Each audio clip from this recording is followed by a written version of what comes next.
Greetings sa lahat. Magbasa na tayo natin libro guys. Magandang balita Biblia. Today is 17 May 2024. Nandito na tayo sa aklat ng Isaiah chapter 44. Si Yahweh lamang ang Diyos. Pakisundan ako ng basa guys. Pakisabayan ako ng pare-pare tayo dito matuto. Isaiah chapter 44 verse 1. Sinabi ni Yahweh, ikaw Jacob na lingkod ko, ako ay pakinggan lahi ni Israel, ang pinili kong bayan. Verse 2. Akong si Yahweh, ang sayo ay lumalang. Tinulungan na kita mula nang ikaw ay isilang. Huwag kang matakot, ikaw na aking lingkod, ang bayan kong minamahal. Verse 3. Aking ibubuhos ang saganang tubig sa uhaw na lupa. Sa tuyong lupa maraming batis. Ang padadaluyan ibubuhos ko sa iyong mga anak, ang aking espiritu, at ang mga liping sinusunod sa iyo ay pagpapalain.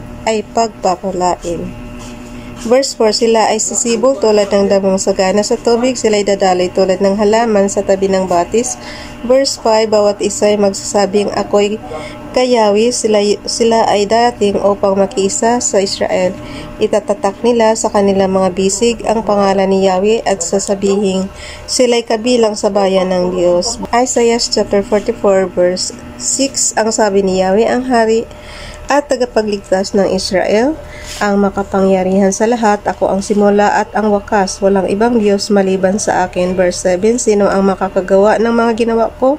Sino ang makakapagsabi sa mga nangyaring mula simula hanggang wakas?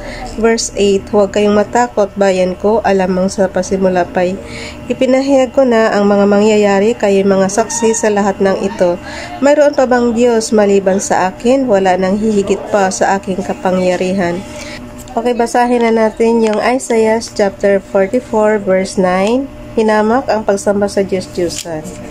Pakisabayan ako ng basa guys para pare-pareho tayo dito matuto. Hinamak ang pagsamba sa Diyos-Diyusan. Verse 9. Walang kwentang tao ang mga gumagawa ng rebulto at walang kabuluhan. Ang mga Diyos-Diyus ang kanilang pinahahalagahan. Mga bulag at hangal ang sumasamba sa mga ito, kaya sila'y mapapahiya, walang idudulot. Verse 10. Walang idudulot na mabuti ang paggawa ng mga rebulto para sambahin. Verse 11. Tandaan ninyo, ang sumasamba sa mga ito ay mapapahiya lamang. Ang mga gumagawa nito'y tao lamang, kaya magsama-sama man sila at ako'y harapin, sila'y matatakot at mapapahiya rin. Verse 12. Ang panday ay kumukuha ng isang pirasong bakal at inilalagay ito sa apoy. Pagkatapos ay pinupukpok niya ito sa pamamagitan ng kanyang malakas na bisig hanggang sa magkahugis. Sa paggawa nito, siya ay nauuhaw, nagugutom at napapagod. Verse 13. Ang karpintero naman ay kumukuha ng isang pirasong kahoy. Ginuguhitan niya ito ng anyong tao sa inuukit hanggang sa mayari ang isang magandang imahen. Pagkatapos, ilalagay niya ito sa kanyang bahay. Verse 14. Pumipili siya at pumuputol ng isang matigas na kahoy, naggubat tulad ng cedar, insina at cypress. Maari din siyang magtanim ng laurel at ito ay hintaying lumaki habang dinidilig ng ulan. Isaiah chapter 44 verse 15. Ang kaputol ng kahoy nito ay ginagawang panggatong at ang kaputol naman ay ginagawang Diyos-Diyusan. Ang isang piraso ay iginagatong para magbigay ng init sa kanya at para igatong sa pagluluto. Ang isang piraso ay ginagawang rebulto para sambahin. Verse 16. Ang ibang piraso ng kahoy ay ginagawang panggatong. Dito siya nag-iihaw ng karne at nasisiyahan siyang kumain ito. Kung nadarama niya ang init ng apoy ay nasasabi niya ang ganito. Salamat at hindi na ako giniginaw. Verse 17. Ang natirang kahoy ay ginagawa nga niyang Diyos sa kanyang niluluhuran at sinasamba. Dumadalangin siya sa rebulto. Iligtas mo ko sapagkat ikaw ang aking Diyos. Verse 18.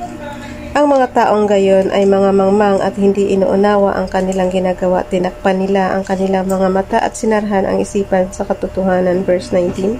Hindi na nila naisip na ang kaputol ng ginawa nilang rebulto ay ginamit na panggatong sa pagluluto ng tinapay at karning kanilang kinain. Hindi man lamang nila itinanong sa kanilang sarili kung hindi kaya karumal-dumal ang sumamba sa isang pirasong kahoy. Verse 20. Ang mga gumagawa nito ay parang kumakain ng abo. Lubusan na siyang naliligaw ng kanyang maling paniniwala at mahirap nang ituwid at hindi siya papayag na ang rebultong hawak niya ay hindi mga Diyos. Si Yahweh ang manlilikha at tagapagligtas. Verse 21, sinabi ni Yahweh, tandaan mo Israel, ikaw ay aking lingkod, nilalang kita upang maglingkod sa akin. Hindi kita kakalimutan. Verse 22, ang pagkakasala mo'y pinawi ko na, naglahong ulap ang katulad. Ika'y manumbalik dahil tinubos na kita at pinalaya. Okay, nandito na tayo sa aklat ng Isaiah chapter 44 verse 23. Magdiwang kayo kalangitan, gayon din kayo kalaliman ng lupa, umawit kayo mga bundok at kagubatan sapagkat nahayag ang karangalan ni Yahweh nang iligtas niya ang bansang Israel. Verse 24. Akong si Yahweh na iyong tagapagligtas, ang lumikha sa iyo, ako ang lumikha ng lahat ng bagay. Ako lamang ang mag-isa ang nagladlad nitong kalangitan. At nag-iisa ring lumikha ng sanlibutan. Verse 25, aking binibigo ang mga sinungaling na propeta at ang mga manghuhula, ang mga marurunong ay ginagawang mangmang at ang dunong nila ay ginawang kahangalan. Verse 26, ngunit ang pahayag ng mga lingkod ko'y pawang nagaganap at ang mga payo ng aking mga sugo ay natutupad. Ako ang may sabing darami ang tao sa Jerusalem, muling itatayo ang mga gumuhong lungsod sa Juda. Verse 27, isang utos ko lamang, natutuyo ang karagatan. Verse 28, ang sabi ko kay Siro, ikaw ang gagawin kong tagapamahala, susundin mo ang lahat ng ipapagawa ko sa iyo. Ang Jerusalem ay muli mong ipatayo, gayon din ang pundasyon ng templo. Bukas na itong chapter 45 guys. Bye everyone. God bless.